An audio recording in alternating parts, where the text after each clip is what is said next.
மகர ராசிக்கு இப்போ ராசி அதிபதி 3ஆம் இடத்துல இருக்கார் சனி பகவான். 7ஆம் இடத்துல குரு உச்ச குருவா வந்து ராசியை பார்ப்பது அற்புதம். ராகு 7லும் கேது 8லும் இருக்கிறார். மகர ராசிக்காரங்களே பாத்தீங்கன்னா அவங்க போன பல ஆண்டுல செய்த தவறுகளை எல்லாம் தெரிந்து கொண்டு திருத்தி கொண்டு இன்னும் கொஞ்சம் தெளிவாக செயல்படக்கூடிய ஒரு காலகட்டமாக இருக்கிறது. ராசி அதிபதி சனி 3ல் இருக்கனால 7 நாட் சனி எல்லாம் முடிஞ்சு கிட்டத்தட்ட ஒரு வருடம் ஆயிருச்சு. அதை குரு பாக்குறார், ராசியவும் குரு பாக்குறார், ராசி அதிபதியும் குரு பாக்குறார். அப்படிங்கிறப்ப என்ன ஆகும், நமக்கு ஆட்டோமேட்டிக்கா தவறுகளான ஒரு ஹேபிட்ஸ், பேட் ஹேபிட்ஸ் எல்லாமே கொஞ்சம் நீங்கும். இதுவரை நம்ம ஏனோ தானான் இருந்த மகர ராசிக்காரர்கள் இந்த காலகட்டத்தில் வந்து சுறுசுறுப்பாக இயங்கி அது படிக்கிற மாணவர்களா இருந்தாலும் சரி, காம்படிட்டிவ் எக்ஸாம்ஸ், கவர்மெண்ட் எக்ஸாம்ஸ் எழுதக்கூடிய இளைய வயதினராக இருந்தாலும் சரி, ஒரு நடுத்தர வயதினர் இருக்கக்கூடிய ஒரு தொழில் அமைப்பில் இருக்கக்கூடியவர்களாக இருந்தாலும் சரி, டெக்னிக்கல் அமைப்பில் இருக்கிறவங்களாலும் சரி, எல்லாம் முன்னேற்றங்கள் பெறக்கூடிய, உத்வேகம் பெறக்கூடிய, ஒரு கிளாரிட்டி பெறக்கூடிய, ஒரு நிபுணத்துவம் பெறக்கூடிய, புரிதல் கிடைக்கக்கூடிய ஒரு அமைப்பாக இருக்குங்க.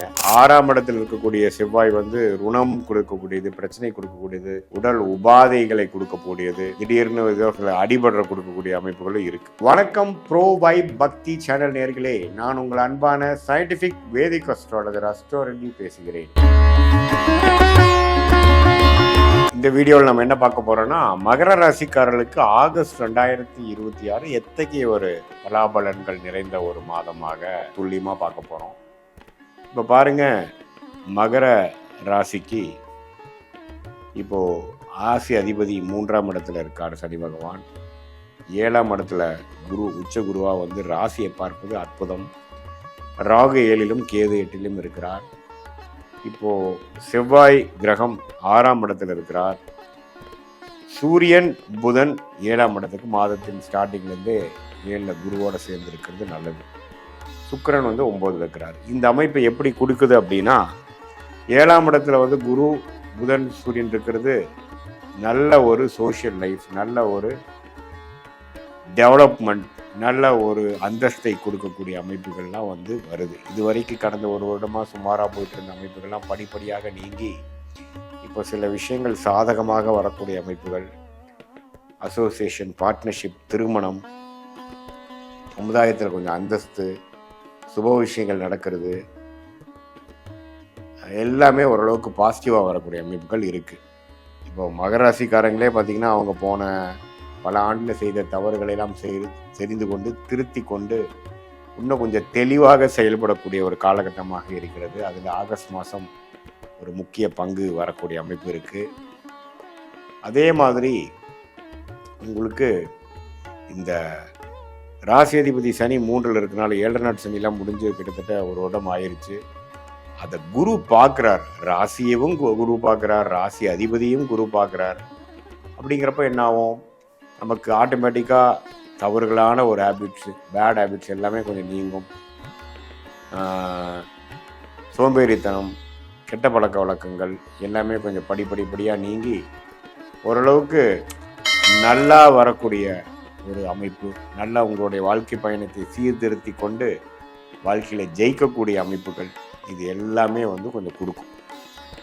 ஸோ இந்த உச்சகுருவின் பார்வை ராசி மேலேயும் ராசி அதிபதி மேலே விழுங்கிறதுனால இதுவரை நம்ம ஏனோ தானான் இருந்த மகர ராசிக்காரர்கள் இந்த காலகட்டத்தில் வந்து சுறுசுறுப்பாக இயங்கி அது படிக்கிற மாணவர்களாக இருந்தாலும் சரி, காம்படிட்டிவ் எக்ஸாம்ஸ், கவர்மெண்ட் எக்ஸாம்ஸ் எழுதக்கூடிய இளைய வயதினராக இருந்தாலும் சரி, ஒரு நடுத்தர வயதினர் இருக்கக்கூடிய ஒரு தொழில் அமைப்பில் இருக்கக்கூடியவர்களாக இருந்தாலும் சரி, டெக்னிக்கல் அமைப்பில் இருக்கிறவங்களாலும் சரி, எல்லாம் முன்னேற்றங்கள் பெறக்கூடிய, உத்வேகம் பெறக்கூடிய, ஒரு கிளாரிட்டி பெறக்கூடிய, ஒரு நிபுணத்துவம் பெறக்கூடிய, புரிதல் கிடைக்கக்கூடிய ஒரு அமைப்பாக இருக்குங்க. ஒரு ஆரம்ப பகுதியாக, ஆரம்ப ஒரு டைமாக இருக்கு. இந்த நேரத்தில் வந்து கல்யாண விஷயங்கள், வேலை மாற்றங்கள், வாழ்க்கையை வசதிப்படுத்துக்கிறது, அது மாதிரி சில விஷயங்கள்லாம் வந்து நல்லாவே பிளான் பண்ணி நல்லா எக்ஸிக்யூட் பண்ணக்கூடிய அமைப்புகளாக வருகிறது. ஸோ இந்த ஒரு காலகட்டம், அதில் வந்து வரக்கூடிய ஒரு நல்ல காலகட்டத்தில் இந்த ஆகஸ்ட் மாதம் வந்து ஒரு அடித்தளம், ஒரு ஃபவுண்டேஷனை கொடுக்கக்கூடிய ஒரு மாதமாக இருக்குது. ஏன்னா ராசி உச்சகுருவின் பார்வை, நேர் பார்வை வந்து ராசியை பார்க்குறது மகர ராசிக்கு 12 வருஷத்துக்கு ஒரு தான் வரும். அது வந்து இப்போ வந்திருக்கு. அதே அந்த நேரத்தில் பாருங்கள், இப்போது புதன் சூரியனுங்கிற மிக முக்கியமான கிரகம். அட்டமாதிபதியாகிய சூரியன், பாக்கியஸ்தானாதிபதியாகிய புதன், 2 பேரும் சேர்றாங்க எங்க 7ஆம் இடத்துல குருவோட. ஸோ அப்படிங்கிறப்ப என்ன, ஏதோ நம்ம அந்நியர் மூலமாக சில பெனிஃபிட்ஸ், சில நன்மைகள், சில பாக்கியங்கள் நமக்கு கிடைக்கக்கூடிய அமைப்புகள், இது எல்லாமே நமக்கு கொஞ்சம் வருதுங்க. ஸோ இதெல்லாமே மகர ராசிக்காரர்களுக்கு ஒரு நல்ல ஒரு பலனை கொடுக்கக்கூடிய அமைப்பாக இருக்குது. மற்றபடி 6ஆம் இடத்தில் இருக்கக்கூடிய செவ்வாய் ருணம் கொடுக்கக்கூடியது, பிரச்சனை கொடுக்கக்கூடியது, உடல் உபாதைகளை கொடுக்கக்கூடியது, திடீர்னு சில அடிபடுற கொடுக்கக்கூடிய அமைப்புகளும் இருக்குது. ஸோ அதனால் நீங்கள் கொஞ்சம் செவ்வாய் 6ஆம் இடத்தில் இருக்கிறதுனால கொஞ்சம் கேர்ஃபுல்லாக இருக்க வேண்டிய அமைப்புகள் தேவைப்படுது. ஸோ நீங்கள் அந்த உடல் உபாதைகள், சூடு, ரொம்ப ரிச் ஃபுட் சாப்பிட்டு அஜீர்ண கோளாறு ஆகுறது, அது மாதிரி விஷயங்கள் எல்லாம் கொஞ்சம் கவனமாக இருக்கணும். செவ்வாய் 6ஆம் இடத்துல இருக்கும் பொழுது, அது ராசியவே 8ஆம் பார்வையாக பார்க்கும் பொழுது எல்லாமே ஓரளவுக்கு பாசிட்டிவாக தான் இருக்குது சாமி நீங்கள் சொல்கிற மாதிரி. ஆனால் திடீர்னு ஏதோ ஒன்று நடந்துருச்சு அப்படிங்கிற மாதிரி விஷயங்களும் இருக்கக்கூடிய அமைப்புகள் தான் இருக்குது. ஸோ அதனால் அந்த ஒரு விஷயம் நீங்கள் கேர்ஃபுல்லாக இருக்கணும்.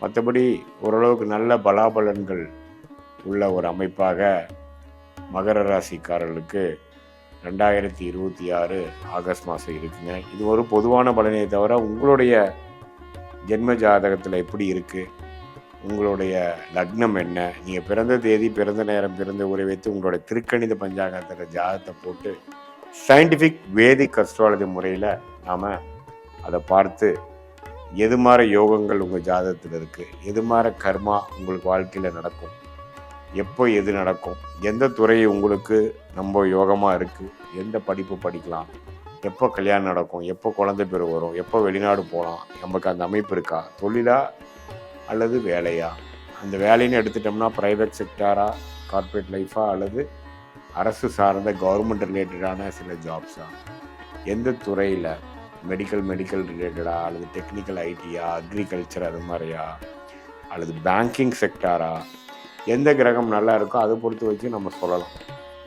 ஸோ எப்படி உங்கள் கர்மா உங்கள் ஜாதகத்தில் வரப்போகுது, எப்படி நடக்க போகுது அப்படிங்கிறத துல்லியமாக ஒரு ஸ்டெப் பை ஸ்டெப் நம்ம பார்க்கும் பொழுது அதுக்கு தகுந்த மாதிரி நம்மளுடைய முயற்சிகள், படிப்பு, வேலை, தொழில், கல்யாணம், இடமாற்றம் எல்லாமே நம்ம அதுக்கு தகுந்த மாதிரி பிளான் பண்ணி வாழ்க்கையில் நம்மளோட கர்மாவுக்கு நேர்கோடாக நம்மளுடைய செயல் திட்டங்களை போடும் பொழுது தேவையற்ற எதிர்நீச்சல் போடாமல், பொருள் விரயங்கள், சமய விரயங்களை செய்யாமல் எளிதில் வாழ்க்கையில் நம்மளுடைய கர்மாவுக்கு நிகராக சயின்டிஃபிக் வேதிக் அஸ்ட்ராலஜி முறையில் அதை தெரிந்து கொண்டு, அதோட நேரம் டைம்லைன்ஸையும் தெரிந்து கொண்டு, அதோட யோகங்கள், அதோட தோஷங்கள், பிராப்தங்கள், தோஷங்கள், அது மாதிரி பல விஷயங்களும் நம்ம தெரிந்து கொண்டு அதுக்கு தகுந்த மாதிரி ஸ்டெப் பை ஸ்டெப் நம்மளுடைய வாழ்க்கை முடிவுகளை ஒன்றொன்னா நம்ம செய்யும் பொழுது நம்மளுடைய லக்னம், நம்மளுடைய ராசி, நம்மளுடைய கிரக அமைப்பை பொறுத்து, அடுத்து வரக்கூடிய தசாபுக்திகளை பொறுத்து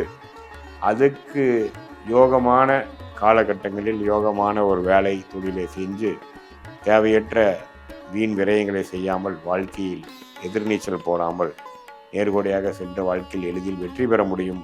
சயின்டிஃபிக் வேதிக் அஸ்ட்ராலஜி முறை மூலமாக நீங்கள் பெனிஃபிட் அடைய முடியும், வாழ்க்கையில் வெற்றி அடைய முடியும் சொல்ல விரும்புகிறேன். மீண்டும் மற்றொரு காணொலியில் சந்திப்போம். நன்றி, வணக்கம்.